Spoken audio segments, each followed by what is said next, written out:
Hemos trabajado en el mes de enero en las listas de las personas que van a funcionar como líderes de la iglesia. Si usted no aparece en esa lista, no quiere decir que usted no es un líder. Potencialmente usted es un líder. Cualquier persona que forma parte de la vida de una iglesia es un líder. Dígalo de otra manera, es un ministro, es lo mismo también. Todos somos líderes, todos somos ministros. Entonces, el tema que voy a predicar es una serie que se titula ¿Qué te pide Dios para que seas un buen líder de la iglesia? Hay muchos requisitos que los humanos ponemos, pero eso no importan. ¿Qué te pide Dios? Eso sí importa. Lo que Dios quiere de ti. Cuando tú estudias la historia de la humanidad, en realidad lo que estás estudiando es un estudio del liderazgo de la gente que ha dirigido el mundo. Todo estudio histórico habla de líderes. ¿Quién fue el general? ¿Quién fue el rey? ¿Quién fue el presidente? ¿Quién fue el estadista? Siempre todo estudio de la historia habla de líderes. Los líderes del mundo llegan a ser líderes precisamente porque alguien los elige. O suben por causas militares, o heredan un reino, u otras causas humanas. Entre los seres humanos, usted lo sabe, ha habido líderes buenos, pero también ha habido y hay líderes malos. Ambas cosas pasan. En los últimos 75 años, entre los líderes malos, usted puede contar a Hitler, por ejemplo. Mandó a asesinar a 6 millones de judíos en las cámaras de gas. Stalin mató a más de 50 millones de rusos en su propio país porque se oponían al comunismo. Patricio Lumumba, en África, hacía fiestas en hogueras con la gente que él estaba quemando allí e invitaba aún al cuerpo diplomático. No está temblando, es viento nada más. Fidel Castro y el Che Guevara se gozaban, ellos personalmente, en matar la gente en el paredón. Y entre los líderes buenos cuentan Winston Churchill, uno de los que realmente fueron artífices de la victoria de la Segunda Guerra Mundial. Charles de Gaulle, presidente de Francia, que mantuvo la resistencia de Francia contra Hitler por 5 años. El Papa Roncalli, Juan Pablo XXI, si no me equivoco, que fue el que trajo el ayornamiento de la Iglesia Católica. Realmente un líder genial este señor. Podemos seguir dando una lista enorme de líderes buenísimos en la humanidad. Pero el punto que quiero hacer es este. Los líderes a nivel meramente humano son escogidos o ellos mismos escogen ser líderes para los cargos que ocupan. Por ejemplo, un médico escoge ser médico. Un carpintero escoge ser carpintero. La maestra escoge ser maestra. La hermanita que limpia casas escoge ese nivel de trabajo. Y todos son trabajos de mucha honra. Todos son trabajos de muchísima honra, pero cada uno de ellos es líder en esa dimensión donde está trabajando. En otras palabras, un líder a nivel humano escoge el liderazgo en que va a servir. Yo escogí personalmente hace muchos años ser un microbiólogo, ser un investigador y ser un profesor en una universidad. Me preparé de todo corazón para eso, pero Dios tenía otros planes para mí. Y esto es lo importante que usted y yo debemos entender.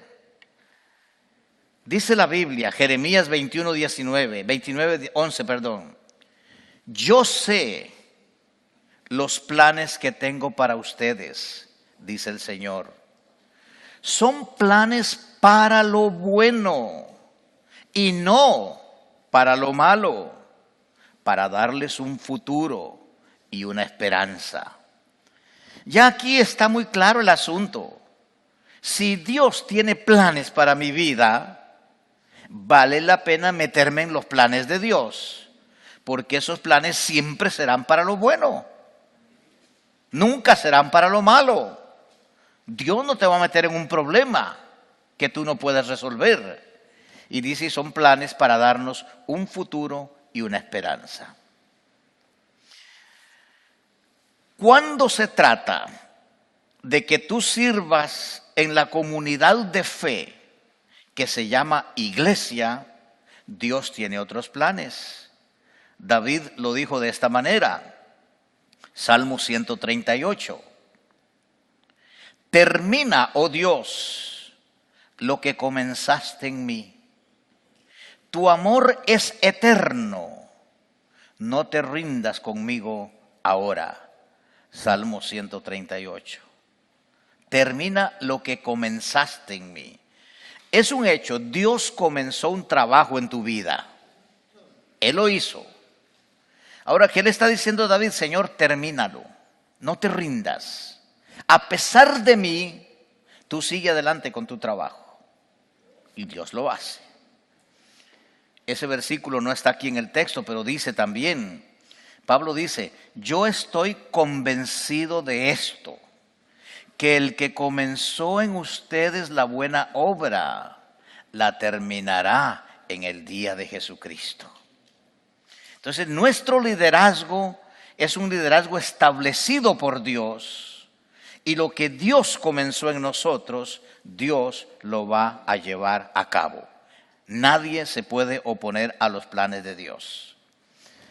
Dios tiene planes para tu vida dentro de tu iglesia. Ahora, tú no haces los planes en tu mente. Tú no dices, voy a hacer tal cosa. Tú no interpretas la voluntad de Dios para tu vida y basado en eso haces los planes. No, los planes los hace Dios. Entonces, en estos días los líderes nos van a entregar, el 26 de este mes, planes para su ministerio en el año 2016. Oigan la voz de Dios, escuchen la voz de Dios, pregúntenle a Dios y hagan lo que Dios dice que hay que hacer. Esta mañana vamos a examinar un punto importante. ¿Cómo debes verte tú? ¿Y cómo te ve Dios cuando ministras o sirves como líder? ¿Cómo debes verte tú? ¿Y cómo te ve Dios cuando tú estás sirviendo como líder? La semana entrante vamos a hablar acerca de que para el liderazgo en la iglesia, a Dios lo único que le interesa es tu carácter. Eso será para la semana entrante. Entonces, hoy veamos esto. ¿Cómo debes verte tú? ¿Y cómo te ve Dios cuando ministras, es decir, cuando sirves como líder? En primer lugar, tiene que saber esto. Tú eres líder porque Dios te llamó para que fueras líder. Tú no lo escogiste. Tú no te metiste en esto. Ninguno de nosotros se metió allí. Es más, si tú te metiste en esto, procura salirte lo más pronto posible. Pero encuentra cuál es tu llamamiento. Porque Dios no te va a dejar con los brazos cruzados. Dios te va a usar. Marcos 3, del 13 al 14 dice, subió Jesús a una montaña y llamó a los que quiso. Vea qué importante. No pidió voluntarios, llamó a los que quiso, los cuales se reunieron con él. Designó a 12, a quienes nombró apóstoles, para que lo acompañaran y para enviarlos a predicar. Tres cosas importantes. Él los designó con dos propósitos: que lo acompañaran, que fueran parte de la vida del ministerio de él, y en segundo lugar, para enviarlos a predicar. Ese llamamiento no se ha acabado. Dios te hizo el mismo llamamiento a ti. Que seas un compañero permanente de Jesucristo y en tanto que eres compañero de Cristo, que vayas a predicar el Evangelio. Cuando Jesús comenzó su ministerio público, como buen líder, él sabía que para hacer el ministerio que tenía por delante, debía acompañarse de un buen equipo. Y ese equipo iba a estar por líderes escogidos por él mismo. Eso no ha cambiado en nuestros días. Usted es parte del equipo de Dios. Vea qué lindo suena eso. Si a usted le dicen, mire, lo vamos a llevar a jugar con el Real Madrid, me imagino que si le gusta el soccer se sentiría muy honrado. Parte de uno de los mejores equipos del mundo. Pero eso es nada más un equipo de soccer. Usted es parte del mejor equipo del mundo, del equipo de Jesucristo, que va a funcionar aquí en la tierra y va a seguir funcionando por la eternidad en el cielo. Usted es escogido por Jesucristo. A esos 12 hombres que Jesús llamó, les dio el título de apóstoles. Hoy día esa palabra nos suena muy grande, ¿no es cierto? Apóstol, suena grandísimo. Pero sencillamente la palabra apóstol quiere decir enviado. Es decir, Jesucristo dijo, de todos mis discípulos voy a tener 12 que voy a enviar. Y los llamó apóstoles. Jesucristo tenía un grupo especial de apóstoles, eran los 12. Dentro de esos 12 tenía 3 que eran íntimos de él. Y todo líder tiene eso. Usted como líder va a tener un grupo grande con el que funciona. Pero dentro de su grupo con el que usted funciona va a tener 1 o 2 con los que usted tiene mayor intimidad. Eso no es malo. Eso está bien. Es correcto que eso pase así. Muy bien. Además de los 12, Jesús tenía 70 apóstoles más. Discípulos más, perdón, no apóstoles, discípulos más. Pero no solamente tenía 70, tenía 500 discípulos, dice el libro de los Hechos, que fueron testigos de la resurrección de Jesucristo. Así que cuando Cristo resucitó, el número de personas que seguían a Jesús eran 500 y un poquitito más. 582 si vemos los números de la Biblia. De esos 582, un promedio de 120 estuvieron en el aposento alto cuando el Espíritu Santo descendió y formó la iglesia con ellos. Jesús tomó a estos apóstoles y los entrenó, los discipuló, los formó, los enseñó, les dijo cómo se hace el trabajo. Si van a servir, esta, dice, es la manera de servir. Ahora, ninguno de ellos se nombró en ningún puesto. La Biblia dice que había 3 al principio que parecían ser las columnas de la iglesia, que eran el apóstol Pedro, Juan y su hermano Jacobo. No dice eran los jefes, eran las columnas, es decir, los que soportaban el peso del trabajo de la iglesia. A cada uno de estos apóstoles Jesús lo llamó individualmente. Esto es importantísimo. Y Dios te llamó a ti individualmente. Dios no llamó a un grupo. Vengan todos los que quieran. No. Tú y tú. Escogió a cada uno individualmente. Muy bien. Ya sea que tú sirvas o no sirvas, en el doble sentido, que estés haciendo un ministerio o que no quieras hacer un ministerio, de todas maneras, si tú eres cristiano, si tú has sido salvado, si has sido redimido por la sangre de Jesucristo, tú eres un líder. No hay nadie que diga, no, yo no soy líder, no cuente conmigo, pastor, porque yo no sé hacer nada. Es que no contamos con la gente porque sabe hacer, contamos con la gente porque el Señor los llama y los va a enseñar a hacer. Dios capacita a los que llama. Dios no llama a los capacitados, Dios capacita a los que llama. Así que si Dios te llamó, Dios te va a capacitar. La palabra ministro se refiere a todos los cristianos. Hoy día hablamos de, el ministro de mi iglesia, por decir el pastor de la iglesia. No, pastores, evangelistas, misioneros, todos estos títulos, todos se refieren a ministros, pero cualquiera de ustedes es un ministro. Todos somos ministros. ¿Por qué? Porque ministrar significa servir. ¿Estamos claros? Vean que estoy dando una clase, no estoy dando un sermón hoy. Ministrar significa servir. Por esa razón es tu deber delante de Dios pedirle al Señor que te manifieste cuál es tu ministerio en la iglesia. Aquí tenemos una hermanita que todos los fines de semana pasa por acá. Ella tiene problemas para venir los domingos, además de que tiene problemas de salud serios. Pero usted la verá aquí un viernes en la noche, o un sábado en la mañana, o sábado en la tarde. Saca todas las plantas, les pone agua, corta las hojas que están marchitas, las arregla. ¿Para qué? Para que el domingo usted y yo y el Señor tengamos plantas bonitas acá. Eso es un ministerio. Tal vez usted no la va a ver predicando en el púlpito, pero ella tiene un ministerio. Usted puede hacer muchas cosas para servir a Dios.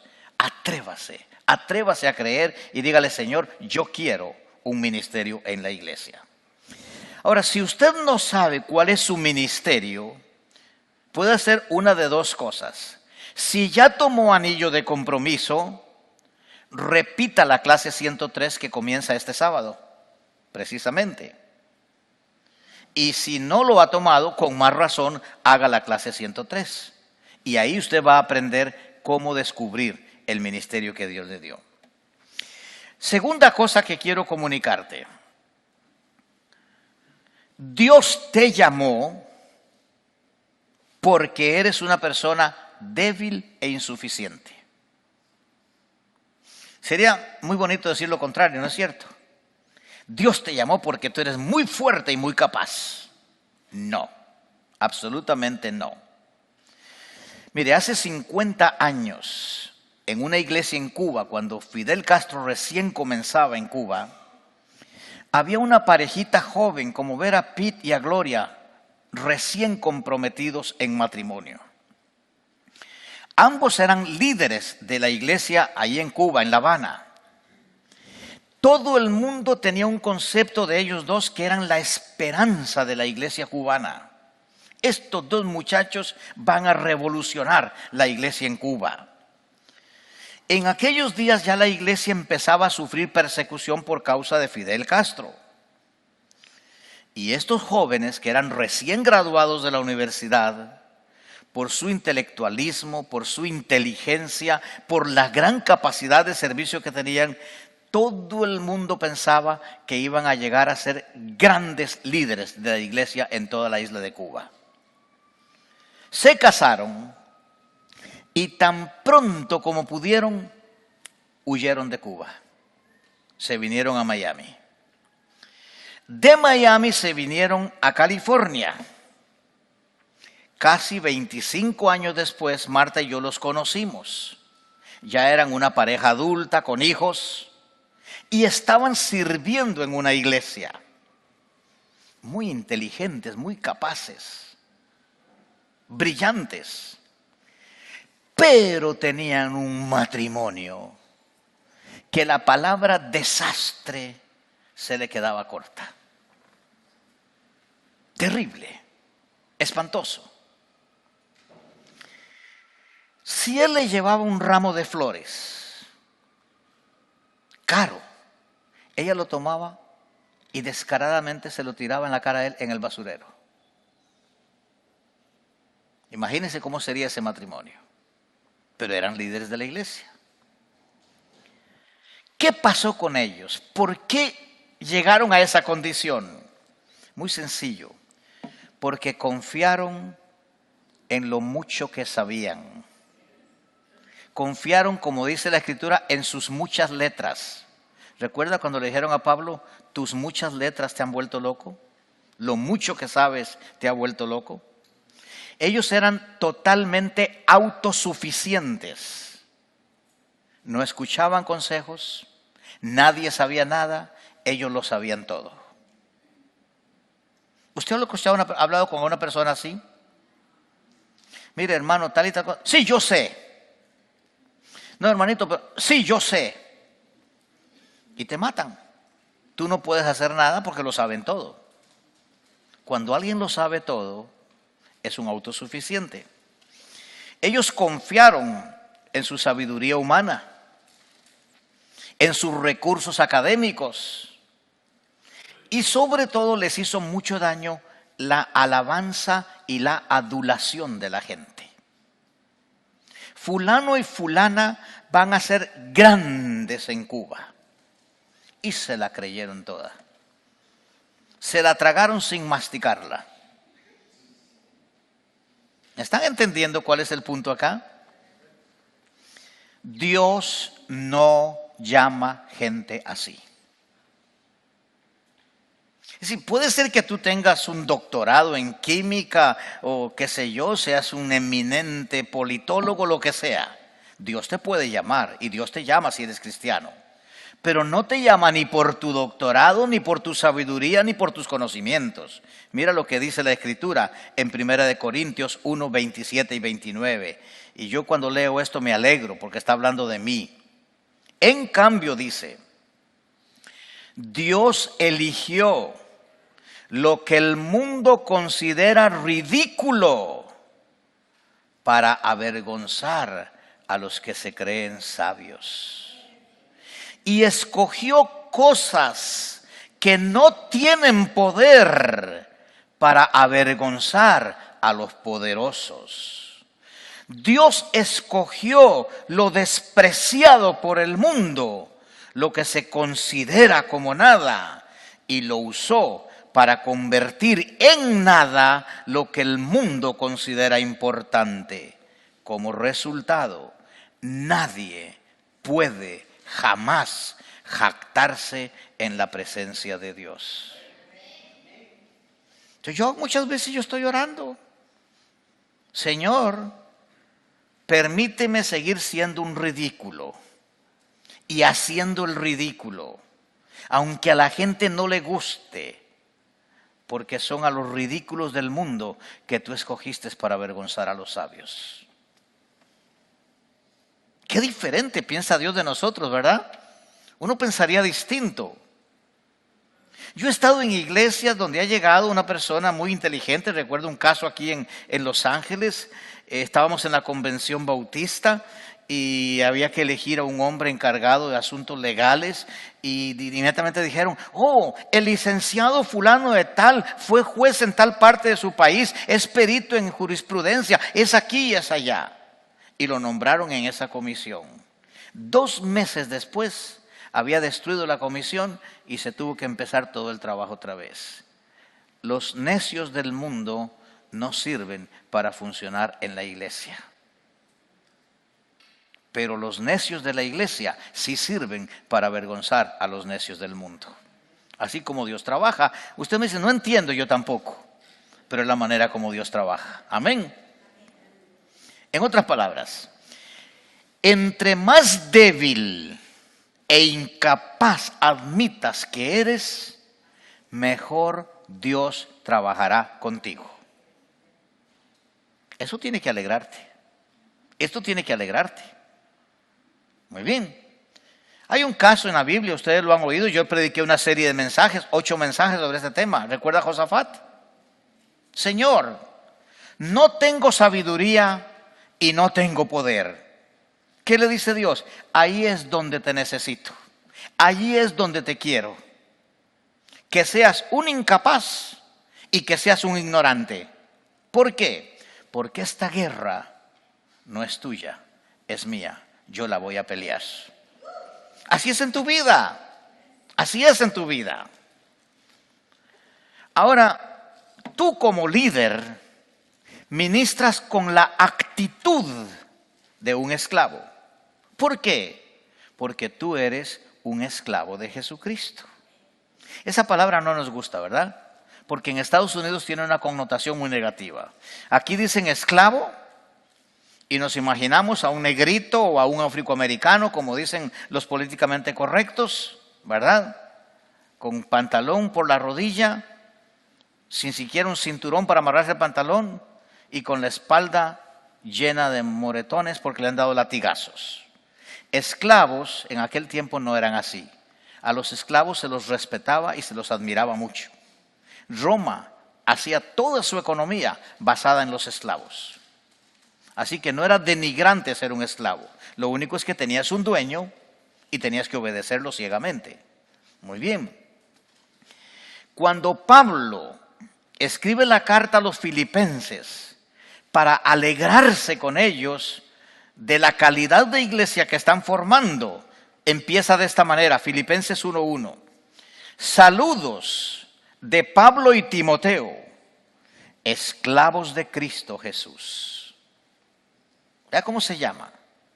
Ahora, note qué tremenda enseñanza. Esclavos de Cristo Jesús. Pablo pudo haber empezado la carta de esta manera. Yo, Pablo, el superapóstol escogido por Dios para predicarle a los que no son judíos, el fundador de 12 iglesias, el maestro de muchos discípulos, el formador de pastores, etcétera, etcétera, les escribo a ustedes los filipenses en compañía de la promesa pastoral del futuro, mi compañero Timoteo. Pero él no dijo eso. Yo, Pablo y Timoteo, esclavos de Jesucristo. Pablo se consideró a sí mismo un esclavo de Cristo y dijo lo mismo de Timoteo. Pregunta, ¿por qué? ¿Por qué Pablo dijo que él era esclavo de Jesucristo? En 1 Corintios, capítulo 4, versos 1 y 2, dice lo siguiente. Así que, y este verso lo voy a repetir por lo menos 3 veces hoy. Así que, a Apolos y a mí, considérennos como simples esclavos de Cristo, a quienes se nos encargó la tarea de explicar los misterios de Dios. Ahora bien, alguien que recibe el cargo de administrador debe ser fiel. Luego hablo de eso un poquito. Santiago, el hermano del Señor, algunos dicen que Cristo no tuvo hermanos, pero la Biblia dice que sí. Santiago, el hermano del Señor, dice, yo, Santiago, esclavo de Dios y del Señor Jesucristo, escribo esta carta a las 12 tribus, los creyentes judíos que están dispersos por el mundo.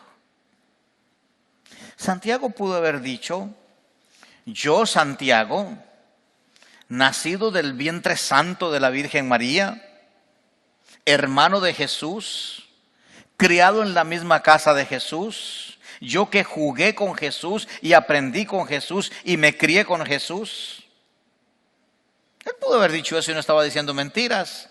Pero ¿qué dijo?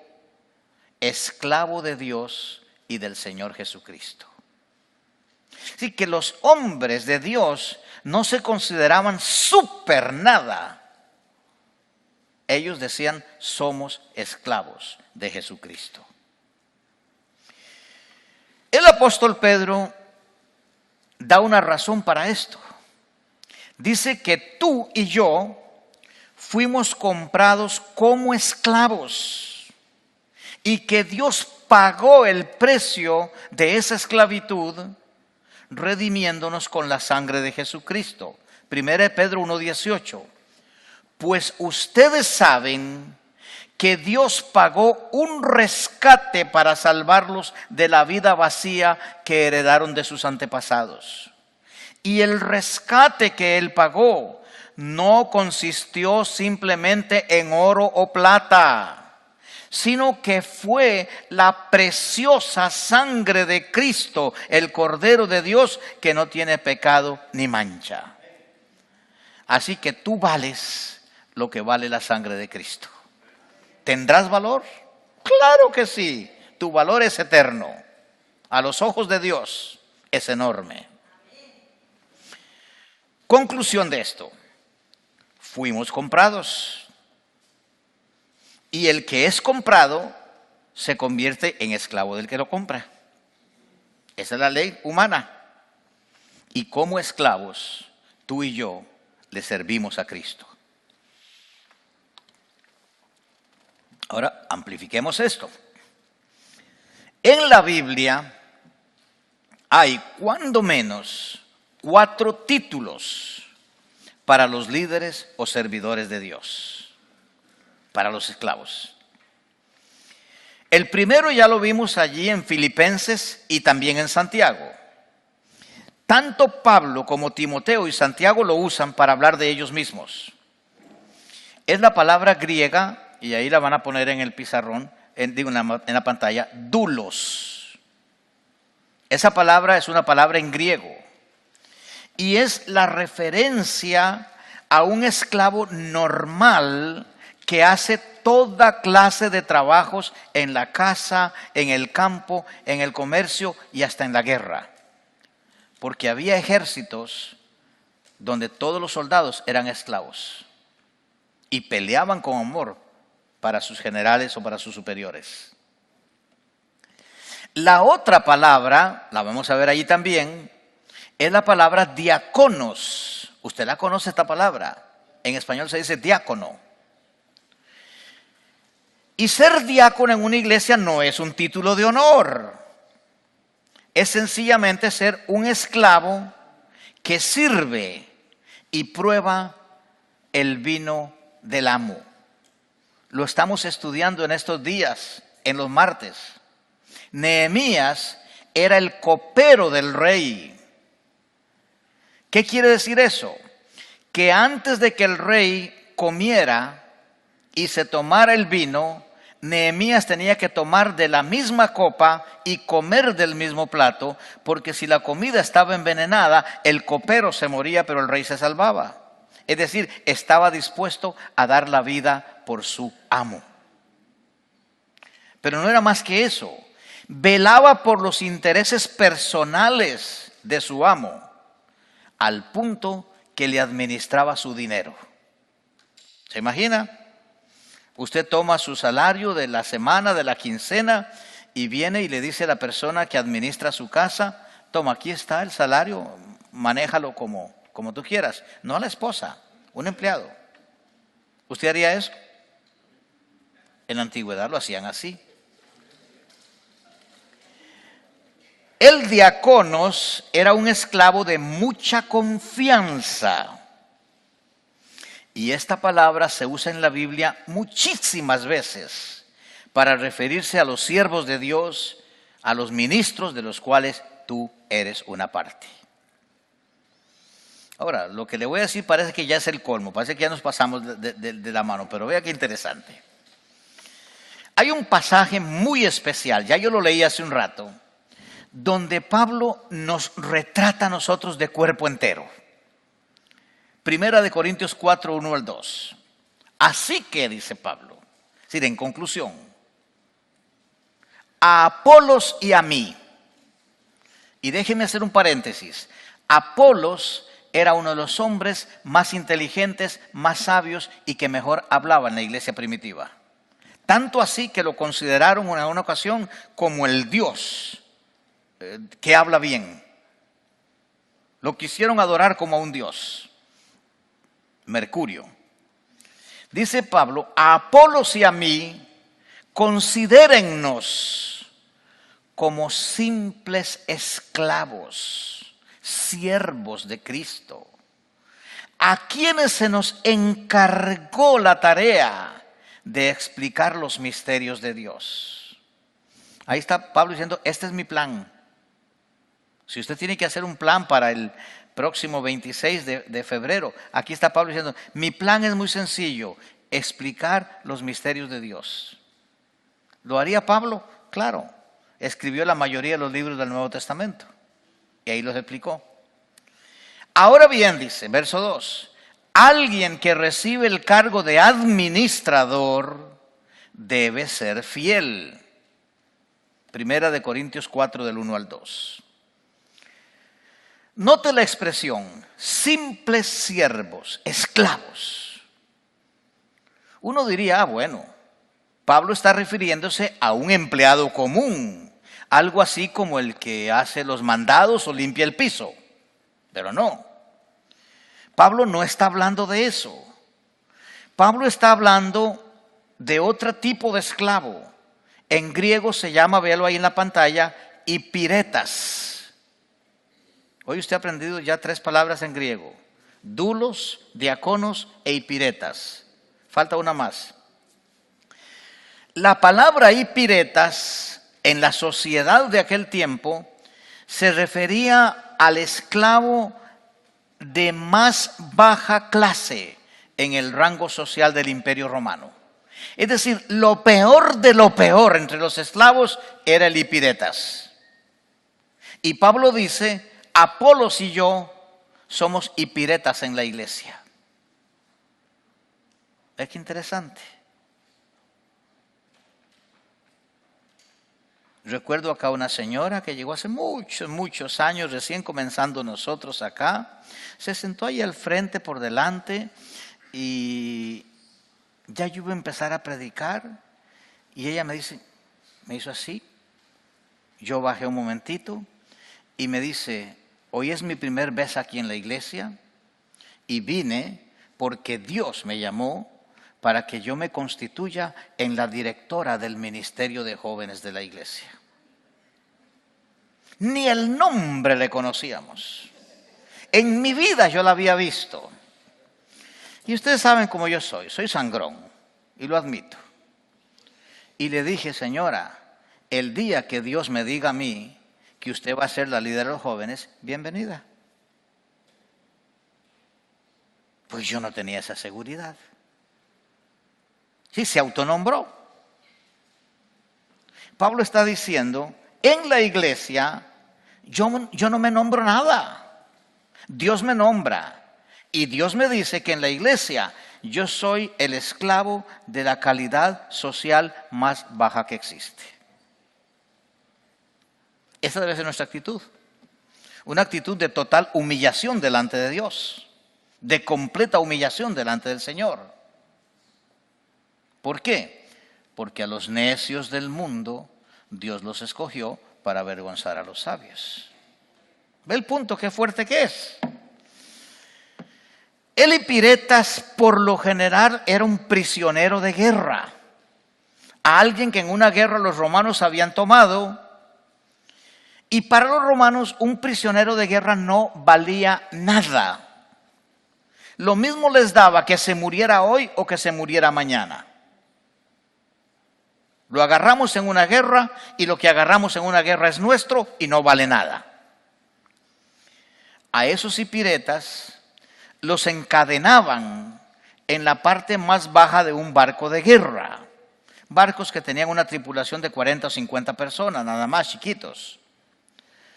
Pero a la vez de encadenarlos al piso del barco, los encadenaban a unos remos largos, 3 o 4 hipiretas juntos sentados en una banca encadenados a un remo.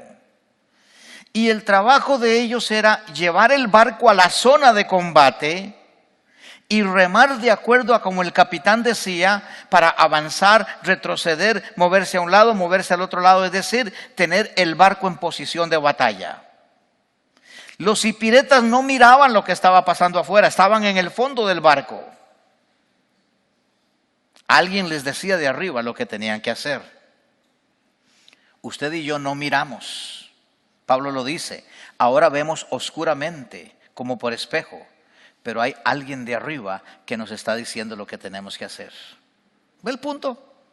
Si todos siguiéramos esto tan sencillo, tan fácil, ¿con qué armonía, con qué amor y con qué grandes resultados trabajaríamos en la iglesia? Pero como no entendemos estas cosas, se nos suben los humos y buscamos aplausos y buscamos admiración y buscamos reconocimiento. Si la tripulación de soldados que iba en ese barco ganaban la batalla, por lo general hacían unas fiestas en el mismo barco impresionantes. Y los hipiretas seguían encadenados a los remos. Pero si el barco perdía esa batalla, los que estaban arriba se tiraban al agua, usaban botes salvavidas, troncos de madera, lo que fuera, el que sabía nadar salía nadando.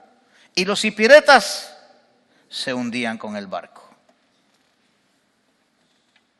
Cuando la iglesia fracasa, usted y yo nos hundimos con el barco.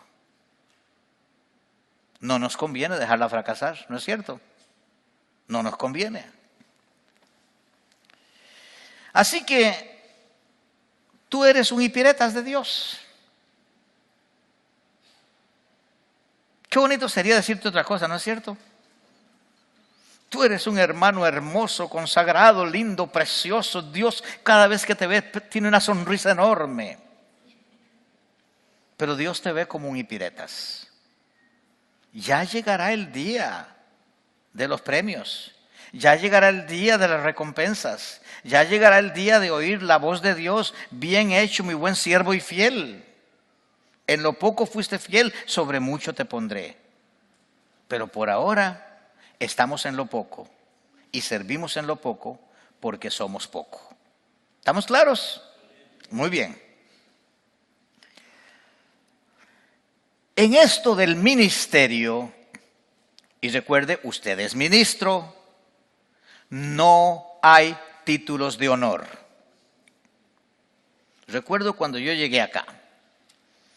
Hermano, fulano y fulano y fulano son los diáconos, fulano y fulano son los maestros, fulano y fulano son esto y son esto y son aquello. Cuando yo vi que las cosas no se estaban haciendo como la Biblia enseña, sencillamente les dije, vamos a eliminar todos los títulos de honor. De ahora en adelante no tenemos diácono, no tenemos títulos de nada y vamos a empezar todos desde abajo. Vamos, incluyendo al pastor. Todos desde abajo.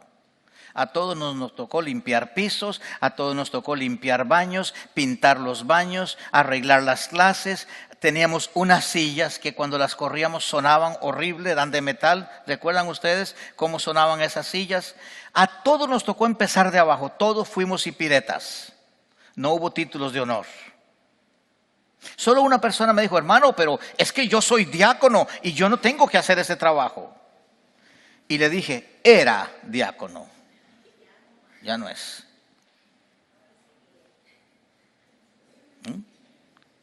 Así que tenemos que ser muy claros. Todos somos hipiretas. Todos somos esa palabra. Yo sé que no se le va a olvidar a usted, la va a estar repitiendo una y otra vez, ¿verdad? Es más, que esta noche usted se acuesta y le dice a su marido, hipiretas, que pases buena noche. Igualmente, mi querida hipiretas, y así van a ir, ¿verdad? Porque es lo que somos, hermanos, es lo que somos, ¿verdad? Y no debe avergonzarnos, al contrario. Es que es un privilegio que Dios nos ponga en una posición de ese tipo, porque no solamente desde abajo vamos a subir. Al que se ensalza, Dios lo humilla y lo baja. Pero al que se humilla, Dios lo levanta. Un joven seminarista de una iglesia metodista sacó los mejores grados en los 5 años de seminario que estuvo. Era brillante. Y un día un pastor ya ancianito de una iglesia lo invitó a predicar en su iglesia. El muchacho precioso, muy lindo, muy lindo. Y cuando el pastor anuncia, y ahora fulano de tal va a predicar, el muchacho sube.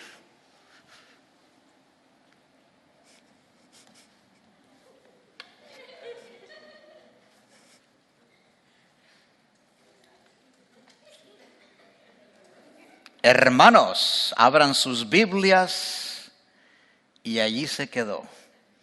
Todo el mensaje parecía una avioneta en medio de las nubes buscando dónde aterrizar y nunca aterrizó. ¿Cómo bajó ese muchacho?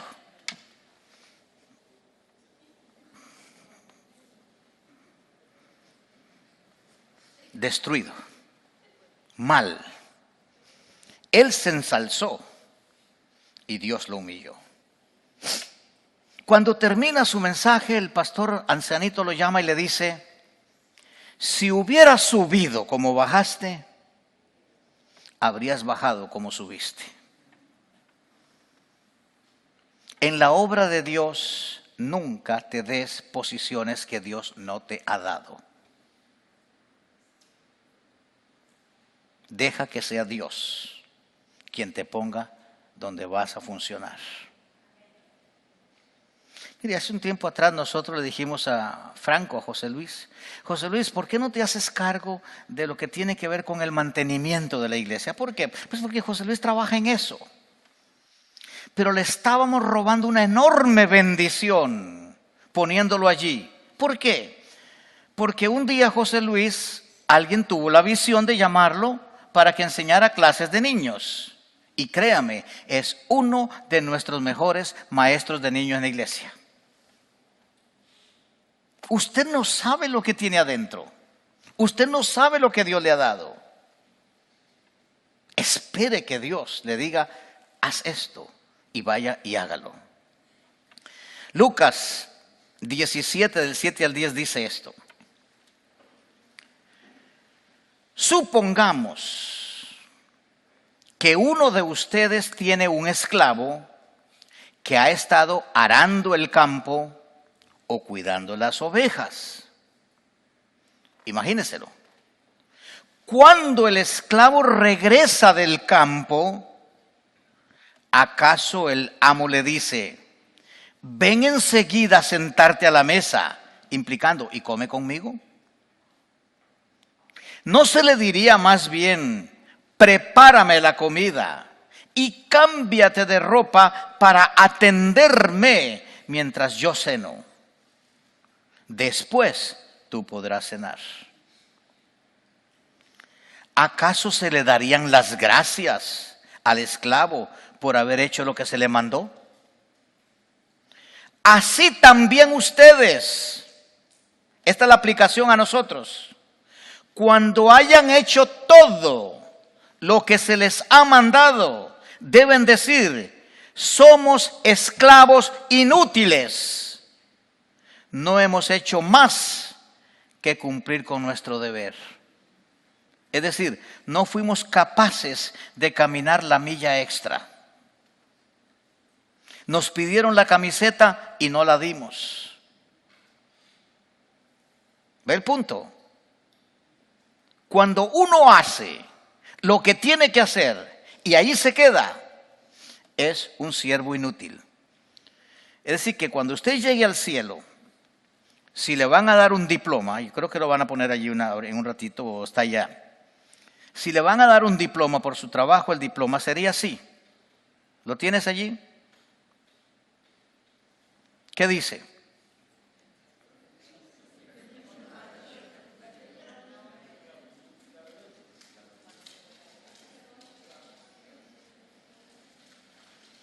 ¿Qué le parece? La recompensa que usted se va a ganar en el cielo cuando el Señor, en el banquete de las bodas del Cordero, comience a repartir los galardones. Imagínese lo que va a decir.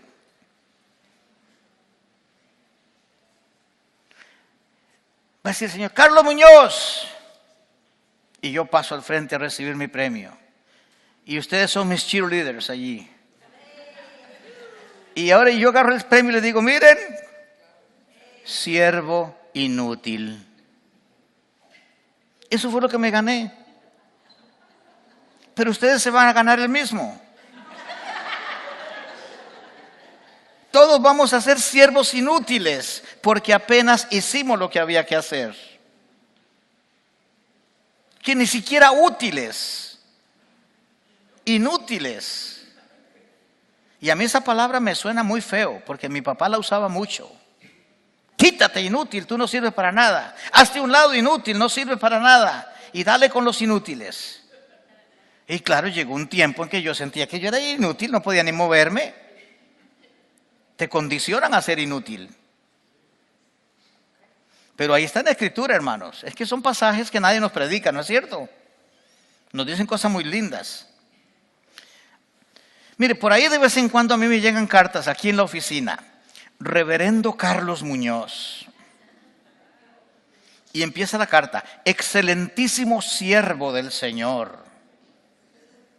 A mí eso me choca, me molesta. Primero, porque yo no soy reverendo. Sí, pero usted es ordenado. Sí, pero siempre he vivido como un desordenado.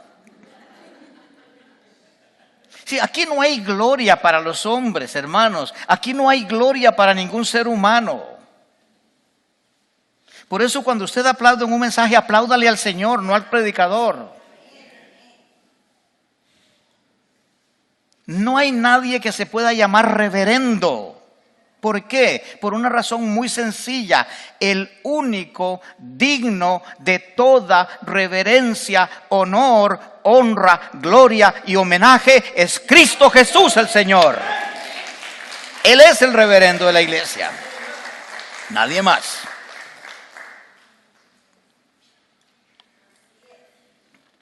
Y excelentísimo menos.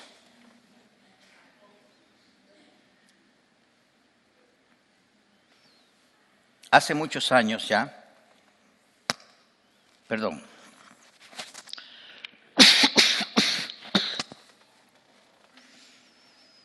la Universidad de Costa Rica me reconoció mis estudios pasados y me dieron un doctorado a base de esos estudios. ¿Ustedes alguna vez me han oído usando eso? Doctor Carlos Muñoz. ¿Sabe por qué no? Porque no me sirve de nada. No me funciona para nada. Yo renuncié a eso y mantengo mi renuncia a eso. Sí, no es asunto de la gloria que los hombres te pueden dar. Es asunto de la gloria que Dios puede recibir a través de tu vida. Lo mismo pasa con los títulos de pastor, anciano u obispo. En la Biblia, estos tres nombres, pastor, anciano y obispo, se refieren exactamente a la misma persona. El pastor es un anciano, el pastor es un obispo, o el obispo es un pastor. Esos no son títulos técnicos, nada más son descripciones de oficios que hace un esclavo. Usted tiene un grupo pequeño, tiene 8 personas, usted vela por ellas, usted las atiende a ellas, usted las ama a ellas, usted les enseña a ellas, se preocupa por ellas, usted es un pastor. Y yo me voy a sentir celoso por eso. Al contrario, qué bueno tener 15 colegas en la iglesia que hacemos el mismo trabajo.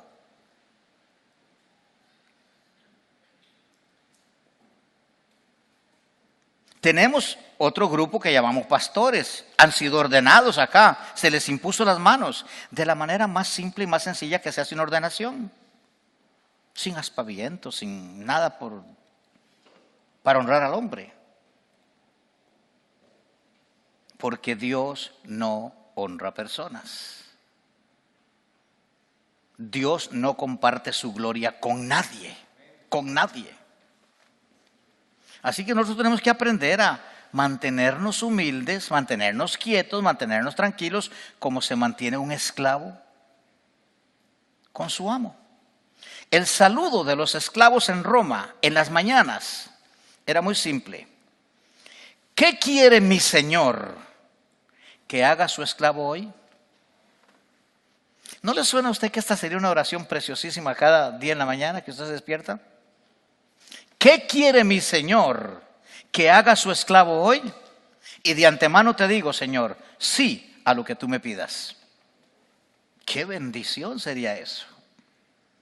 Pero a veces nos levantamos. Señor, que si hace sol hoy, que no sea muy fuerte. Que si llueve, que yo no me moje. Que si estoy enfermo, que me sanes. Que si no tengo plata, que me des.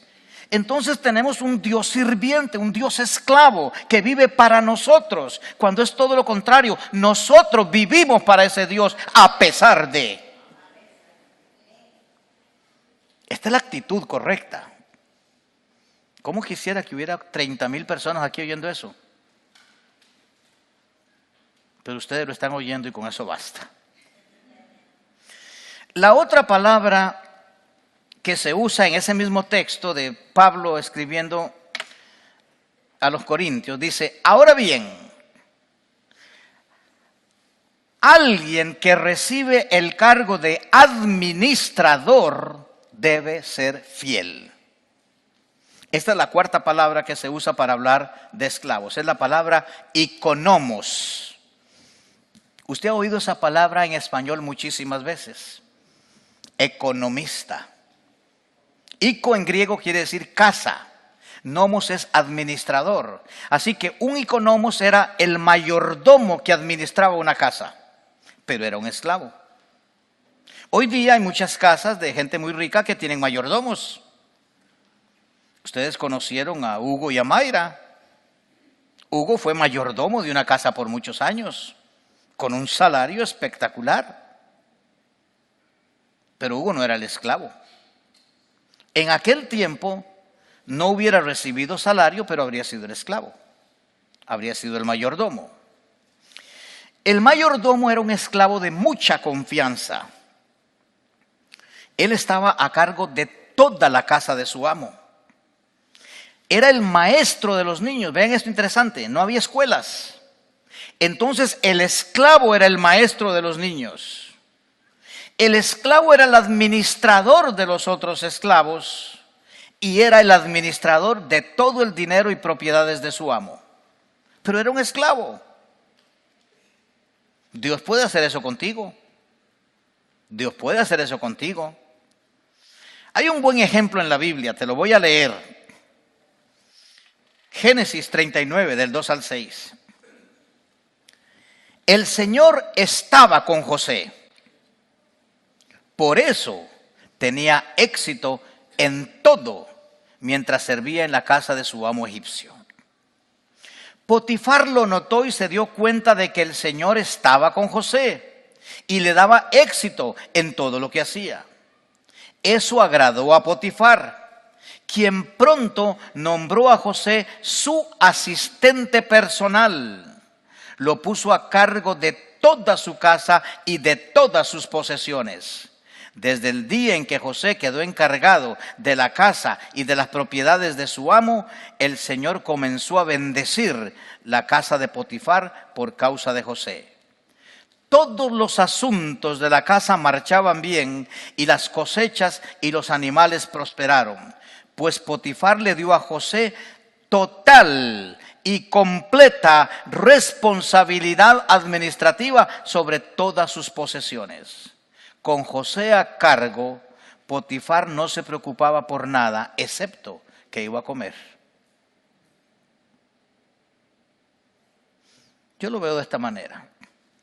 Si el Señor nos pone a usted y a mí a cargo de su casa, la iglesia es la casa del Señor. Este edificio no es la casa de Dios. Es un lugar de adoración. Es santo. Es consagrado al Señor. Pero la casa del Señor somos usted y yo. Nosotros somos la casa de Dios.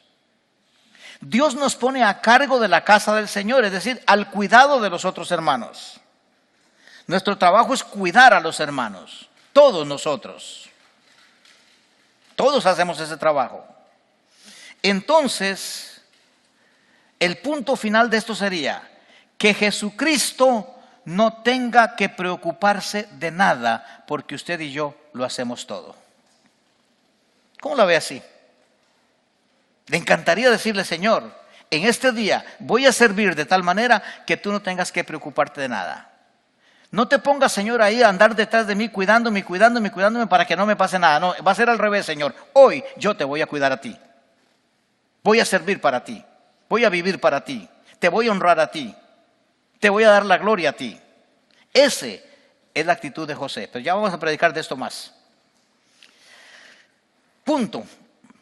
tú eres un mayordomo en la casa de Dios. Hoy día los mayordomos ya no son esclavos, usted lo sabe. Pero tú eres un mayordomo de los intereses de Dios en la tierra. Tú cuidas en el nombre del Señor a tu propia familia. Como varón o esposa, estás encargado del bienestar total de tu cónyuge. Es tu trabajo hacer que él o ella se sientan bien a los ojos de Dios. Tú eres el encargado del crecimiento, la formación y la independencia de tus hijos, pero sobre todo que conozcan al Señor Jesucristo. Dios pone cada semana, quincena o cada mes dinero en tus bolsillos. Ese dinero no es tuyo. Tu trabajo es administrar el dinero de Dios. Ese es tu trabajo. Y también Dios te ha puesto como administrador en tu trabajo. No importa lo que tú haces contribuye al total de esa empresa. Pero más que al total de la empresa, contribuye a la gloria de Dios. La gente quiere buscar en el trabajo a aquel empleado que refleja la imagen de Jesucristo, que es digno de confianza. Y por otro lado, Dios te ha puesto como administrador de alguno o algunos ministerios en la iglesia. Dios te puso allí. ¿Qué se requiere de ti? ¿Qué demanda Dios de ti? Dice la Escritura, solo una cosa, fidelidad. Se requiere de cada administrador que sea hallado fiel. Fidelidad. ¿Qué es fidelidad? Fidelidad es excelencia, calidad, buen trabajo, puntualidad, dar igual que como Dios da, servir, obedecer, compromiso, entrega. Todo eso está envuelto en fidelidad. Ahora, no esperes que Dios te dé algo si tú no eres fiel. Dios no va a gastar sus municiones si no hay guerra. Es la única razón por la cual Dios se queda quieto, si no hay fidelidad de tu parte. ¿Por qué razón? Porque Dios mide nuestras bendiciones entre dos palabras: fidelidad versus infidelidad. Si hay fidelidad, hay bendiciones. Si hay infidelidad, se detienen las bendiciones. Jesús dijo en Lucas 16, si son fieles en las cosas pequeñas, serán fieles en las grandes. Pero si son deshonestos en las cosas pequeñas, no actuarán con honradez en las responsabilidades más grandes. Entonces, si no son confiables con las riquezas mundanas, ¿quién les confiará las verdaderas riquezas del cielo? ¿Ve el problema? ¿Ve el problema? Porque hay muchas bendiciones que no llegan a su casa, que no llegan a su vida. ¿Por qué el Señor trabaja y trabaja y trabaja y trabaja y no pasa nada? Bueno, porque si no hay fidelidad en las riquezas del cielo, ¿por qué Dios tiene que confiarte algo que tú no mereces?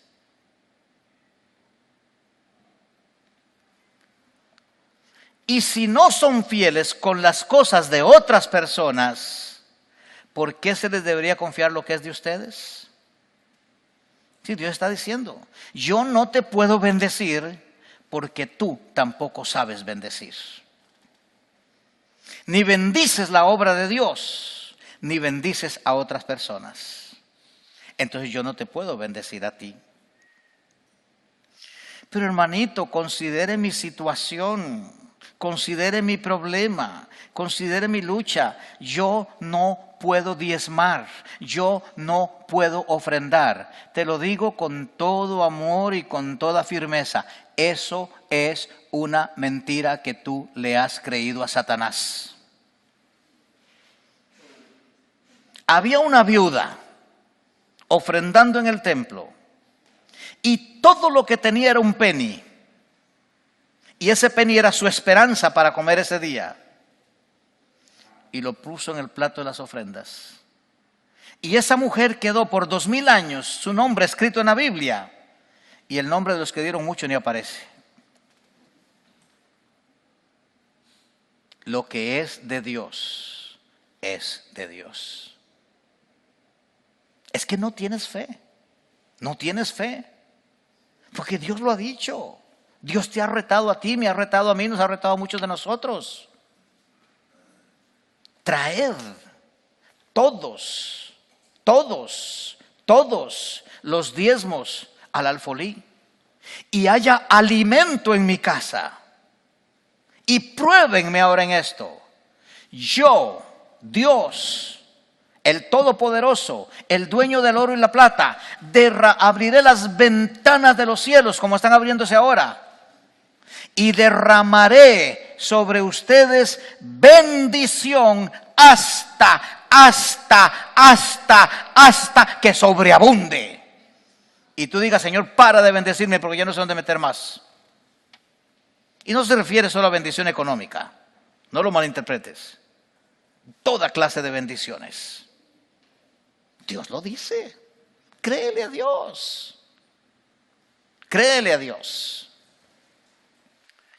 Acuérdate que Dios te dio en fideicomiso la administración de tu vida espiritual, tu relación con Él, tu caminar con la iglesia, compartir el evangelio, amarnos unos a otros. También te dio en fideicomiso la administración de tu propia persona, tu cuerpo, tu salud, la manera como vistes, el uso sabio que haces de tu cuerpo. Y también te dio en fideicomiso el dinero que tú manejas.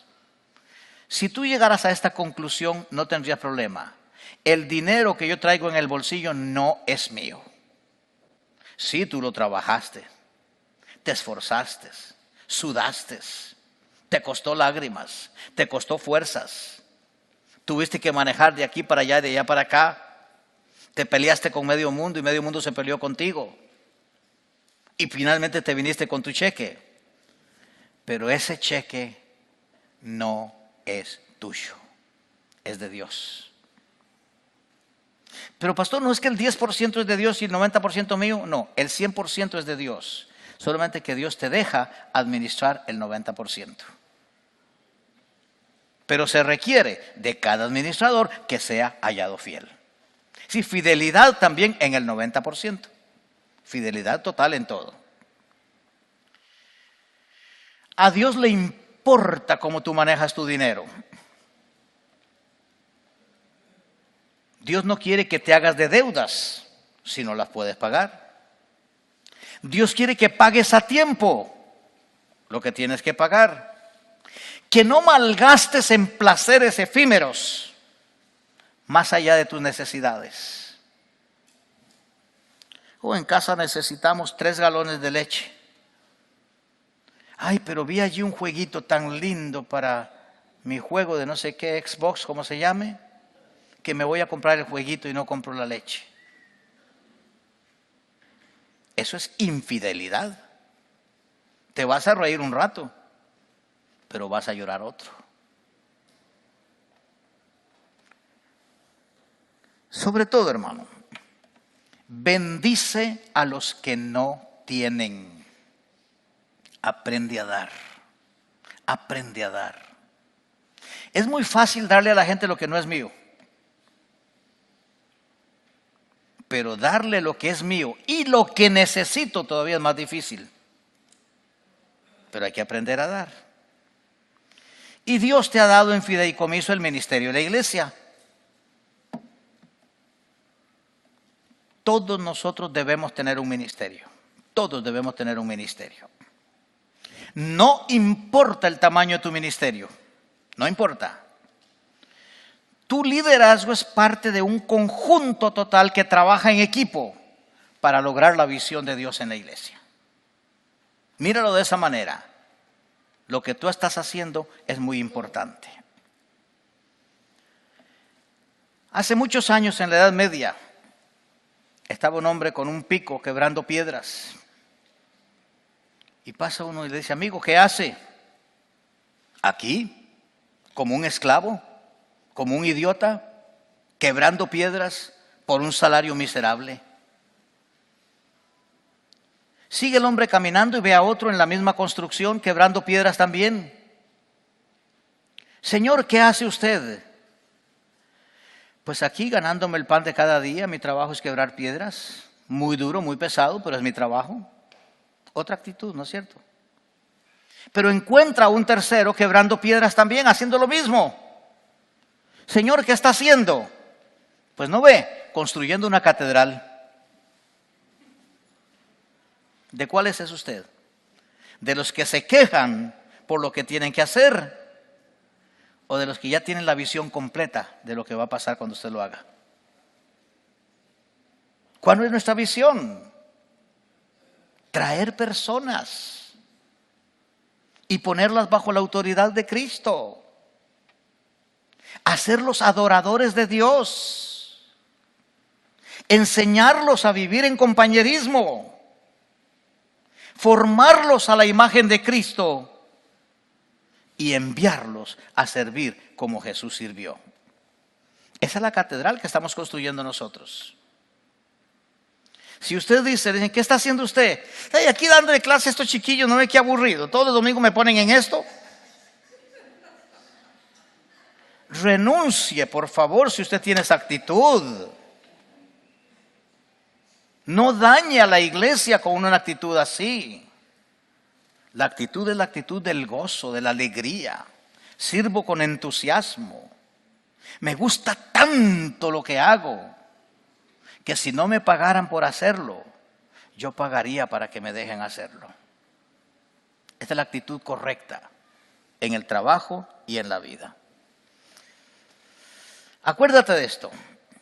Quien te llamó a ministrar no fue ningún ser humano. Por eso en esta iglesia no hay comisión de nombramientos.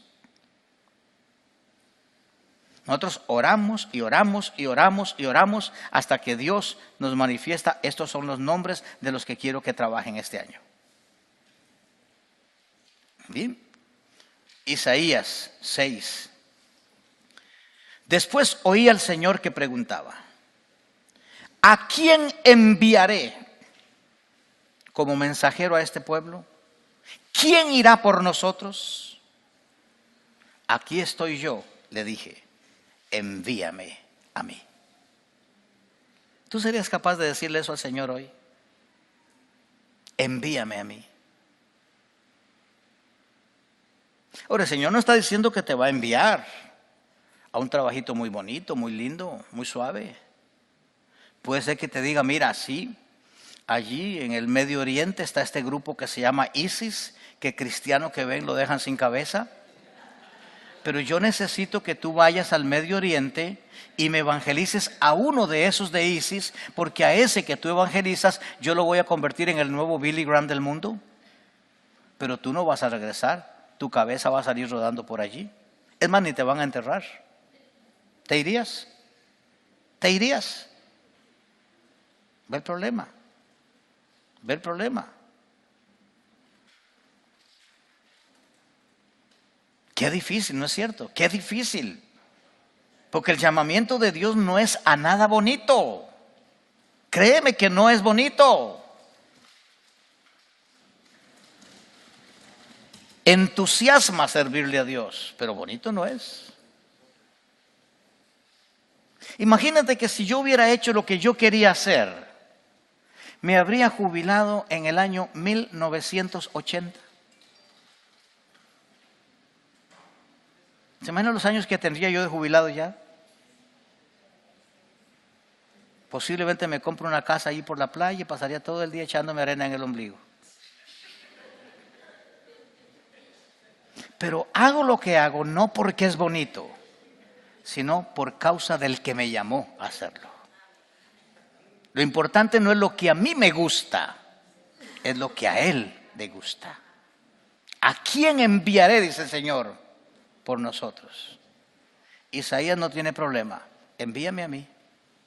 Pero Isaías, te van a cortar con una sierra, te van a partir por la mitad, no importa. Es que mi meta no es lo que pasa aquí abajo, mi meta es lo que va a pasar en la eternidad al lado del Señor. Por eso servimos a Dios en medio del dolor. Y finalmente, 1 Timoteo 1:12. Le doy gracias a Cristo Jesús, nuestro Señor, quien me ha dado fuerzas para llevar a cabo su obra. Él me consideró digno de confianza y me designó para servirlo. Dios te considera a ti digno de confianza y te designa para que tú le sirvas en un ministerio. Así que alístate, prepárate, que tenemos todo un año de servicio por delante, diciéndole al Señor cada mañana: Señor, ¿qué quieres que yo haga hoy? Y hazlo. Hazlo con alegría, con entusiasmo, que el poder, la fuerza y la sabiduría vienen de Él. Bendiciones.